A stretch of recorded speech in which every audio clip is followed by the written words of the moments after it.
இப்போ நம்ம முதல் இந்த வருஷத்தில் 2026 வருஷத்தை இன்றைக்கி நம்ம சந்திச்சிருக்கிறோம். கர்த்தர் இந்த நாளை நமக்கு கிருபையாக தயவாக அவருடைய இரக்கத்தினால இந்த நாளை வாய்க்க வச்சிருக்கிறாரு. இது தொடர்ந்து இந்த ஆண்டு முடிவுக்கு எத்தனை நாள் கடந்து போகணும்? எத்தனை நாள் கடந்து போக போகிறோம்? 365 நாள். 365 நாள் நம்ம இப்போது என்ன பண்ண போகிறோம்? நம்ம கடக்க போகிறோம். அப்போ நம்ம கடக்கணும்னா இப்போ ஆமையை போல் நம்ம கடந்தோம்னா இதாகும். ஆமை கதை இப்போ கேட்டிங்களே,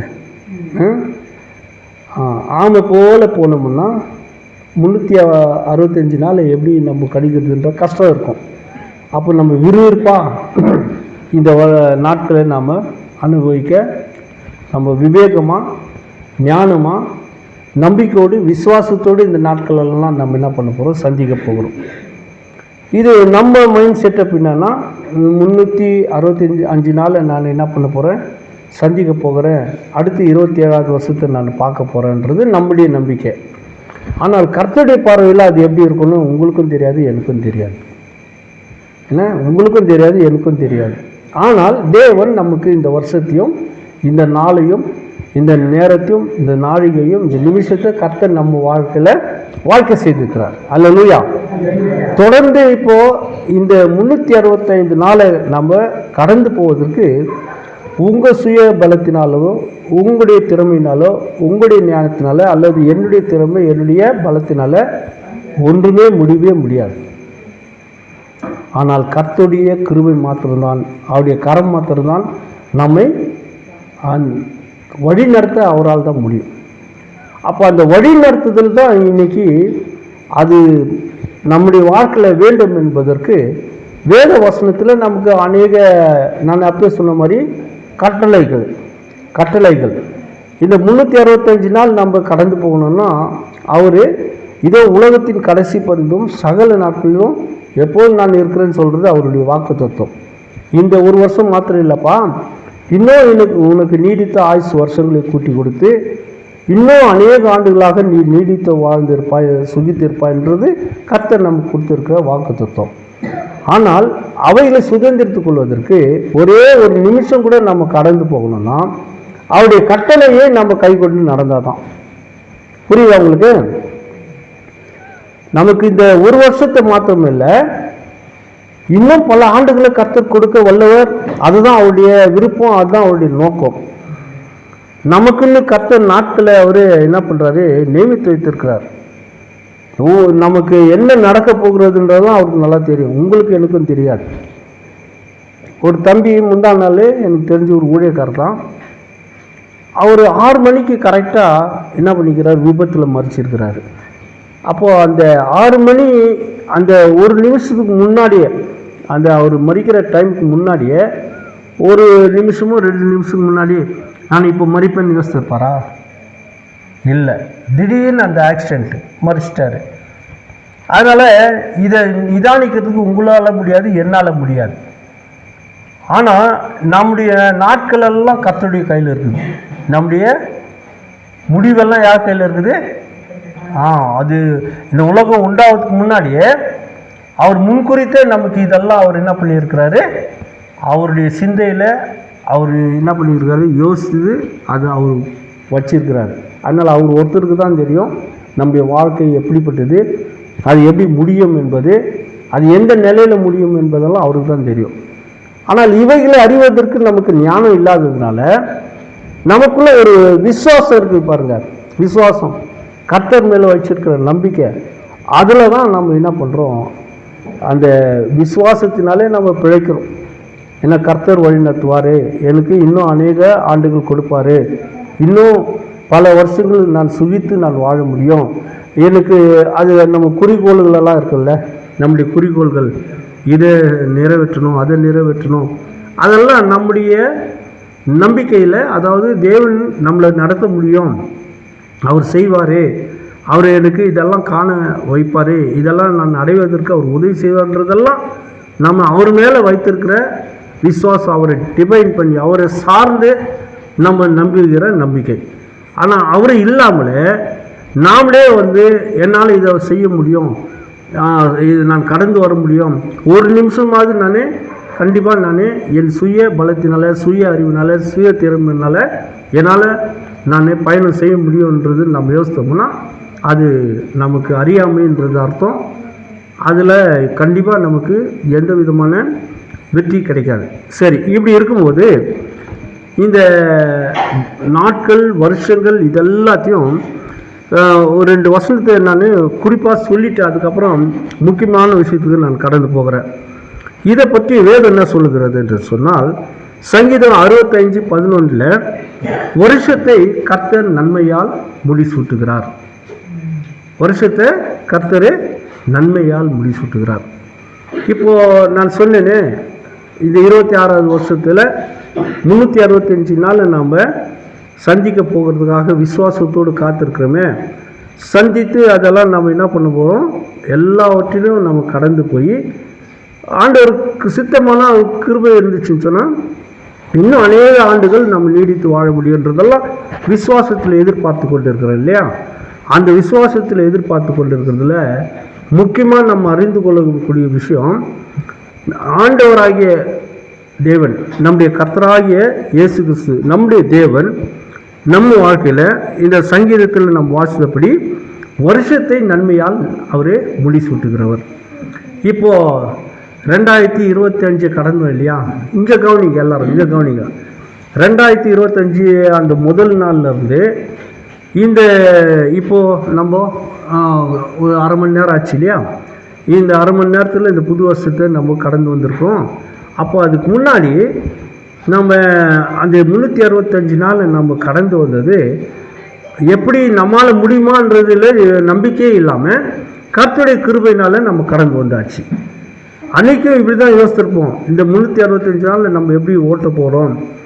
அப்போ தேவன் தான் நம்மளை வழிநடத்த போகிறாரு, அவர் தான் நம்மளை அந்த நாட்களெல்லாம் சந்திக்க வைப்பார். இதெல்லாம் நம்ம கண்டிப்பாக சந்திக்க போகிறோம், பார்க்க போகிறோம்னு அவர் பேரில் வைத்த நம்பிக்கையில் அவர் கொடுத்த வாக்குத்தத்தத்தின்படி நம்மை அவர் கரம் பிடித்து நம்ம பத்திரமாக கொண்டு வந்துட்டார்.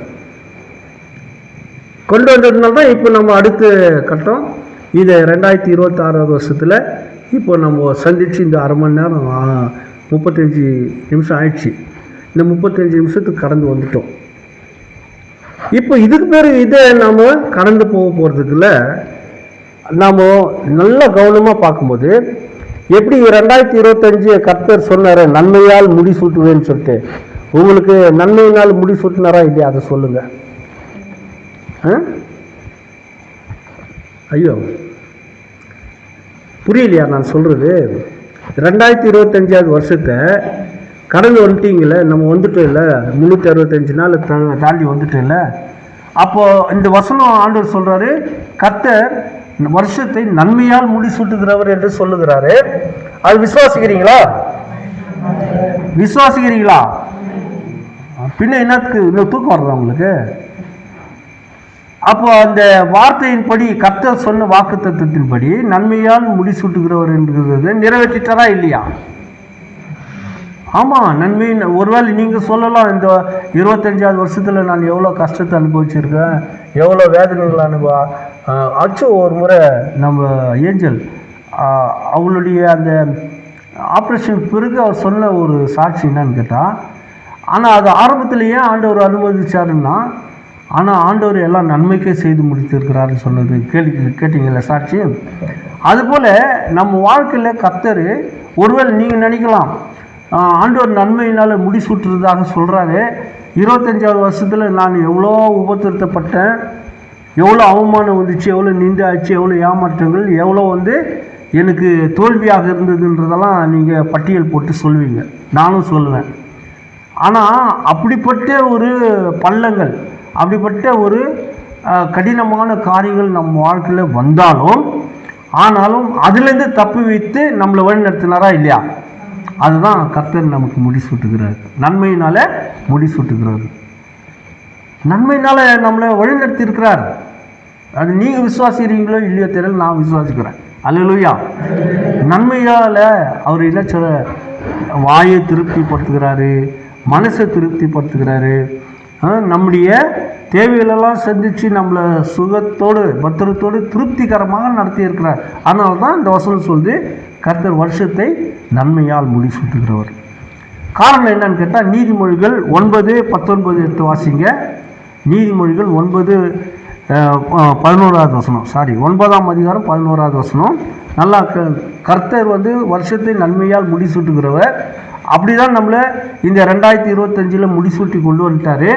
இப்போ இந்த புது வருஷத்தில் நமக்கு அதே வசனத்தை வாக்குத்தத்தமாக கொடுக்குறாருன்னு வச்சு, இது சபைக்கு நம்ம எல்லாருக்குமே பொதுவாக கொடுக்கப்பட்டிருக்க வாக்குத்தத்தம். கர்த்தர் நன்மையினால நம்மை முடிசூட்டுகிறவர். இந்த 2026 நம்மளை முடிசூட்ட போகிறார். விசுவாசிக்கிறீங்களா? அப்போ ஏன் அப்படி அவர் முடிசூட்டுகிறார் என்று சொன்னால், அந்த வசனம் வாசிங்க. நீதிமொழிகள் 9:11. என்னால் கர்த்தர் சொல்றாரு, என்னால உன் நாட்கள் பெருகும். அவரால் தான் நாட்கள் பெருகுமே தவிர அவர் இல்லாம நாட்கள் பெருகாது. 2026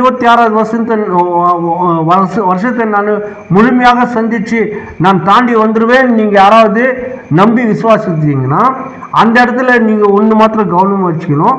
என்னால தான் நீங்க என்ன செய்யும் போதும் கடந்து வர முடியும்னு கர்த்தர் சொல்றார். விசுவாசிக்கிறீங்களா? அல்லேலூயா. வசனம் எவ்வளவு அழகா சொல்றது பாருங்க. என்னால் தான் உங்களால அப்படி கடந்து வர முடியும்ன்றது கர்த்தர் நமக்கு கொடுக்கிறார். அது நம்புகிற நம்பிக்கையில தான் நம்ம அறிக்கையிட முடியும், கர்த்தர் என்னை நன்மையினால் முடிசூட்டி இருக்கிறார். அந்த வசனத்துல இப்ப வாசியப்பா, கர்த்தரால என்னால வழிநடத்துறது அது முடிச்சிருங்க ஃபுல்லா. என்னால தான் நீ என்ன பண்ண போற, கடந்து வர போற.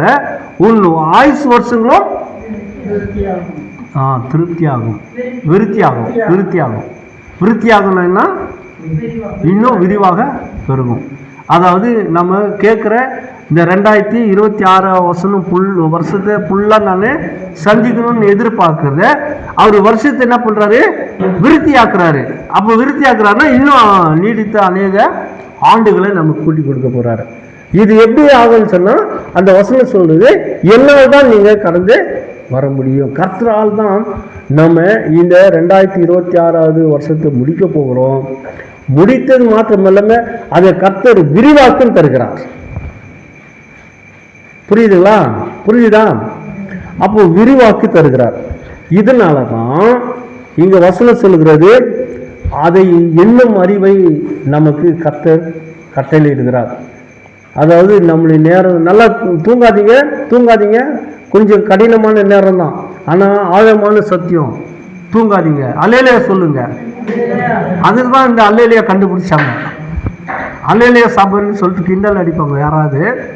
அல்லேலூயா சபை எதுக்கு பெருகிச்சுன்னு சொன்னா, தூங்குறவங்களை தட்டி எழுப்புறதுக்கு ஒரு, அதாவது உத்வேகத்தை உண்டு பண்றதுக்கு ஒரு மருந்து அல்லேலூயா. சொல்லுங்க, அல்லேலூயா. தூக்கம் கலைஞ்சியா? தூக்கம் கலைஞ்சிச்சிங்களா? சொல்லுங்க. இல்லைன்றீங்களா? தூங்குறவங்கெல்லாம் ஒரு அல்லேலூயா சொல்லுங்க. சரி, இது ஜோக் அடிக்கிறாங்க. அந்த ஜோக் நான் எப்போ அடிச்சது கிடையாது, இன்னைக்கு தான் உங்களுக்கு அடிக்கிறேன். நான் எப்பவுமே கொஞ்சம் சீரியஸாக பேசின்னு இருப்பேன். இன்னைக்கு தான் கொஞ்சம் ஏதோ முகத்தில் சிரிச்சு பேசினுக்கிறேன். காரணம், இன்னைக்கு புது செய்தி நமக்கு. அப்போது கர்த்தர் வருஷத்தை கர்த்தர் நன்மையால் முடிசூட்டுகிறார். அது எப்படி முடிசூட்டுகிறாருன்னா, என்னால் தான் அது நீங்கள் கடந்து வர போகிறீங்க. அப்படி வரும்போது என்ன பண்ணும்போது, இந்த வருஷத்தினுடைய ஆயுசை கர்த்தர் இதை செய்கிற விருத்தி அடை செய்கிறாரு. அதனால 2026 வருஷம் மாத்திரமல்ல, அந்த முடிவில் நம்ம என்ன செய்ய போகிறோம், இன்னும் கர்த்தர் இடத்துல கிருபையை பெற்று இன்னும் நாட்களை சுதந்திரத்து கொள்ளும்படி, ஒரு நாளில் 2 நாளில் பல ஆண்டுகள் நமக்கு கர்த்தர் அது விருத்தி அடை செய்ய போகிறார், பெருக செய்ய போகிறார். இப்படிப்பட்ட ஒரு சூழ்நிலையில தான் தேவன் நம்ம யாவரையும் நடத்துகிற போது நம்ம என்ன பண்ணணும், இந்த வசனம் சொல்லுது 90வது சங்கீதத்தில் 12வது வசனம். அதனால தான் தேவ பிள்ளைங்கள் ஞானமாக இந்த நாட்களை என்ன பண்ணணும், எண்ணி அதனுடைய அறிவை நம்ம கற்றுக்கொண்டு வேத வசனம் நமக்கு போதிக்கிறது. வசனம் பாருங்க, நாட்களை எண்ணும் அறிவை எங்களுக்கு போதித்தருளும். அந்த முழுமையாக அந்த வசனம் வாசிங்க சத்தமா. நாங்கள் ஞான இருதயம் உள்ளவர்களாகும்படி எங்கள் நாட்களை எண்ணும் அறிவை எங்களுக்கு போதித்தரலும். அல்லேலூயா. அப்போ எங்களுக்கு இந்த நாட்களை எண்ணும்படியான அறிவை எங்களுக்கு போதித்து தாரும் ஆண்டவர்னு சொல்லி கேட்கும்போது, எந்த ஞான இருதயம் உள்ள என்ன நமக்கு என்ன வேணுமா இருக்குது? எங்களுடைய இருதயம் ஞானம் உள்ளதாக இருக்கத்தக்கதாக எங்களுக்கு நீர் நாட்களை எண்ணும்படியான அறிவை எங்களுக்கு போதித்து தாரும் என்று சொல்லுகிறது. அதனால கர்த்தர் நம்மை நன்மையினால் முடிசூட்டுகிறதுனாலையும், அவரால் தான் நம்ம கடந்து வர போகிறதுனாலையும், வருஷங்களை கர்த்தர் என்ன பண்ணுறாரு, விருத்தி அடைய செய்ய வைக்க போகிறதுக்கு நாம் செய்ய வேண்டியது நமக்குன்னு ஆண்டவர் கொடுத்துருக்கிற கிருபை நேரங்களை, கிருபை நாட்களை நம்ம எண்ணி பார்த்து நடக்கணும். அதனால் தினம் என்ன பண்ணுங்க, ஒரு நோட்டு எடுத்துகிட்டு ஜனவரி 1ஆம் தேதி போனது 1ன்னு போடுங்க, 2ஆம் தேதி போகும்போது 2ன்னு போடுங்க, 3ஆம் தேதி வரும் 3ன்னு போடுங்க. அப்படியே 365 நாள் எண்ணுங்க. அந்த மாதிரி எண்ணுறதை பற்றியா சொல்கிறாரு? எண்ணுங்கன்னா என்ன அர்த்தம்? அது எண்ணுங்கன்னா இப்போ குழந்தைங்களுக்கு சொன்னோம்னா எண்ணுங்கன்னா 1 2 3 4 அப்படி எண்ணுறாங்களே, அந்த மாதிரி 365 நாளில் நீங்கள் நோட்டில் ஒரு நாள் எழுதிட்டு வருது. அதை பற்றி அந்த மாதிரி எண்ணிக்கையை பற்றி அவர் சொல்லலை. அதை எண்ணி பாருங்கள். எண்ணத்தில், சிந்தையில், யோசனையில் ஒவ்வொரு நேரத்தையும் எண்ணிக்கொள்ளுங்கள். எண்ணுங்க. எப்படி அது நமக்கு நேரங்கள் எப்படியெல்லாம் கர்த்தர் நமக்கு அதை சொல்லலாம். கிருபை நாள், கிரேஸ் டே அப்படின்னு சொல்லலாம். கிருபை நேரம், கிரேஸ் டைம். அந்த நமக்கு கர்த்தர் கொடுக்குறது கிருபை நாட்கள். அது எண்ணுங்க, அது மனசில் எண்ணிக்கொள்ளுங்க. அது இல்லைன்னா, அந்த கிருபை இல்லைன்னா அவுட் இல்லையா? நம்ம பேசிக்கிட்டே இருக்கோம் செல்ஃபோனில், அந்த நம்ம சார்ஜிங் பண்ணதெல்லாம் பாயிண்ட்டாக குறைஞ்சினே வருது. ஒரு பாயிண்ட் இருக்கும்போது நம்ம தெரியாமல் பேசினே இருக்கிறோம். அப்புறம் பார்த்தா டப்புன்னு ஆஃப் ஆகிடுது. என்னான்னு பார்த்தா பேட்டரி போயிடுச்சு. அந்த மாதிரி என்ன ஆகும் தெரியுமா? கிருபைன்றது நின்று போச்சுன்னா என்ன, எப்படி ஃபோன் ஆஃப் ஆகிடுதோ அந்த மாதிரி நம்ம லைஃப் ஆஃப் ஆகிடுது. ஆனால் நம்முடைய லைஃப்பை நிலைச்சி வாழ்கிறதுக்கு அந்த கிருபைன்ற அந்த சார்ஜிங், அந்த கிருபை, அந்த தேவனுடைய கிருபை நமக்கு என்ன செய்யுது? அது நம்மளை பூஸ்ட் பண்ணுது. நமக்கு அதை தான் எண்ணி பார்க்கணும். ஒரு நேரமும் அந்த கிருபையும், அவருடைய தயவும், அவருடைய இரக்கமும், அவருடைய அன்பும் நாம் என்ன பண்ணணும்? எண்ணி பார்த்துட்டே இருக்கணும். ஒரு பாட்டு, அழகான பாட்டு, பழைய பாட்டு, அதாவது உங்கள் அன்பு பெரியது, உங்கள் இரக்கம் பெரியது, உங்கள் கிருபை பெரியது, உங்கள் தயவு பெரியது. நான் எங்கள் அக்காவுடைய அந்த ப்ரைஸிங், அந்த சோத்திர கூட்டத்தில் அந்த பாட்டு பண்ணேன். அந்த பாட்டு பண்ணது எல்லாருடைய உள்ளமும் என்னாச்சு, அப்படியே அதாவது உடஞ்சிச்சு. அந்த உடஞ்சி என்ன செய்கிறாங்கன்னா, அதுலேருந்து தான் எங்கள் ஃபேமிலியில் எல்லோரும் உட்காந்து, அதுக்கு பிறகு ஒரு ஜபம் பண்ண ஜபம் எங்கள் ஃபேமிலியில் கூட்டின அத்தனை பேரும் நம்மெல்லாம் அந்த ஆண்டோடைய அன்பிலும், கிருபையிலும், தயவிலும் நாமும் பெருகிறதுக்கு நான் செய்த ஜபம், நம்ம எல்லாரும் இனிமேல் ஒரு ஐக்கியப்படணும். பழசெல்லாம் மறந்துடணும். பழசெல்லாம் நம்ம விட்டுட்டு ஒரு புதிய நமக்குள்ளே ஒரு தொடர் நிலையை ஏற்படுத்தி நம்ம ஐக்கியமாக வாழணும்னு ஜபம் பண்ண பாருங்க. அது முடிஞ்சதுமே எல்லாரும் தீர்மானம் பண்ணிட்டாங்க, நமக்கு ஒரு ஃபேமிலி குரூப் வேணும்னு சொல்லிட்டு. அப்புறம் ஒரு கெட் டுகெதர் பண்ணி இனிமேல் எல்லாரும் நம்ம அந்த ஃபேமிலி, அந்த மெம்பர்ஸில் அதில் எல்லாருமே இணைப்பில் இணைந்து ஒருத்தருக்கு ஒருத்தர் விசாரிக்கணும், ஒருத்தருக்கு ஒருத்தர் நேசிக்கணும், ஒருத்தருக்கு ஒருத்தர் அன்பு கூறணும், ஒருத்தருக்கு ஒருத்தர் நம்ம கர்த்தருக்குள்ளே வளரலான்னு தீர்மானம் பண்ணி குரூப்பை ஸ்டார்ட் பண்ணிட்டாங்க. அல்லேலூயா. அதனால் இந்த கிருபை, இந்த தயவு, இந்த இரக்கம், இந்த அன்பு நம்ம வாழ்க்கையில் தொடர்ந்து இருக்கிறத எண்ணி பாருங்க, மறந்துடாதீங்க. எண்ணி பாருங்க. அதுதான் இங்கே சொல்லுது, ஞானமுள்ள இருதயம் எங்களுக்கு தரும்படி. என்ன இருதயம்?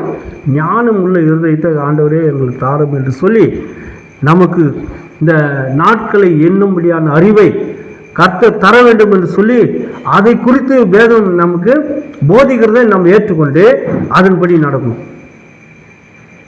இதுக்கு மேலே இன்னும் நிறைய விஷயங்கள் இருக்குது. இப்போ நான் சொன்னேன்னா தூங்கிடுவீங்க. அதனால் இது போதும் நான் நினைக்கிறேன். இதுக்கு மேலே ரொம்ப முக்கியமான சப்ஜெக்டாக இருக்குது. அது கர்த்தருக்கு சித்தம்னால் ஞாயிற்றுக்கிழமை ஆராதனையில் உங்களுக்கு நான் அது ஒவ்வொரு காரியத்தையும் போதிக்கிறேன். இந்த நிலையில தான் கர்த்தருடைய கிருபை நமக்கு இந்த வருஷத்தில் கர்த்தர் கொடுத்துருக்கிற வாக்குத்தத்தம் வருஷத்தை நன்மையால் முடிசூட்டுகிறது தான். அது கடந்த வருஷத்திலும் அப்படி தான் முடிசூட்டி கொண்டு வந்தார். இந்த புதிய ஆண்டிலும் கர்த்தர் அப்படி தான் நமக்கு முடிசூட்டி நம்மளை வழிநடத்த போகிறாரு. நாம் விசுவாசித்தால் எல்லாம் கூடும். விசுவாசிக்கிறவனால என்னாகும்? எல்லாமே கூடும், எல்லாமே நடக்கும். அப்போது அந்த விசுவாசத்தில் தான் நம்ம ஆண்டவர் என்ன வழி நடத்துவார் என்று சொல்லி இந்த புது வருஷத்தில் இந்த புதிய நாளில் இந்த முதல் செய்தியிலேயே உங்கள் விசுவாசத்தையும் நம்பிக்கையும் நீங்கள் ஸ்திரப்படுத்திக்கிட்டு சந்தோஷமாக வீட்டுக்கு போங்க. கர்த்தர் உங்களை வழி நடத்துவார். அல்லேலூயா. இதை விட நமக்கு இன்னும் ஆசீர்வாதமான செய்தி வேணும்னு அப்படியே எதிர்பார்க்குறது. இதிலே எல்லா செய்தியும் நமக்கு கர்த்தர் கொடுத்துருக்கிறாரு. இதில் நாம் ரொம்ப மன ரம்மியமாக இருப்போம், திருப்தியாக இருப்போம். இதன்படி நம்ம நம்பிக்கையோடு நம்ம நேரங்களை நம்ம கழிப்போம். கர்த்தர் நம்ம மீதியானதெல்லாம் அவருடைய சித்தம் என்னக்குதோ அது நடத்துவார். நான் அவருடைய கரங்களில் எல்லாமே இருக்குது. இன்னும் வசனங்கள்லாம் போனோம்னா அவருடைய கரத்தில் எல்லாமே இருக்குது. அவருடைய சிந்தையில் இருக்குது, அவருடைய அறிவில் இருக்குது, அவருடைய யோசனை தான் எல்லாமே இருக்குது. அதனால் என்னால் தான் நீ கடக்க முடியும். என்ன வருஷத்தை என்ன பண்ணுவேன், நான் விருத்தி அடைய செய்வேன் என்று சொல்லி கர்த்தர் சொல்கிறார். அதுக்கு என்ன செய்யணும்னா நம்ம நாட்களை எண்ணும்படியான அறிவை நம்ம ஆண்டவர் கொடுத்த போதனைகளை பெற்றுக்கொள்வோம். அதன்படி வாழ்வோம். எபேசியர் 5:16 கடைசியாக சொல்கிறேன், காலத்தை பிரயோஜனப்படுத்திக் கொள்கிறவன் என்ன காலத்தை பிரயோஜனப்படுத்திக் கொள்ளணும்னு சொல்லிட்டு அந்த வசனம் சொல்லுது. நேரங்களெல்லாம் பிரயோஜனப்படுத்துங்க. உங்கள் நேரங்கள்லாம் பொன்னான நேரம், வேஸ்ட் பண்ணாதீங்க, வீணாக்காதீங்க. அதை அசட்டாக நினைக்காதீங்க. நமக்கு நாட்களும் நேரங்களும் காலங்கள்லாம் கர்த்தர் பொன்னானதாக கொடுத்துருக்கிறார். அதை நம்ம பொன்னான நாட்களாக நம்ம பயன்படுத்துவோம். கர்த்தர் நம்ம ஆசீர்வதிப்பாராக. ஆமென். நம்ம எல்லாரும் ஜெபம் பண்ணுவோம். கண்களை மூடுவோம், ஜெபம் பண்ணுவோம்.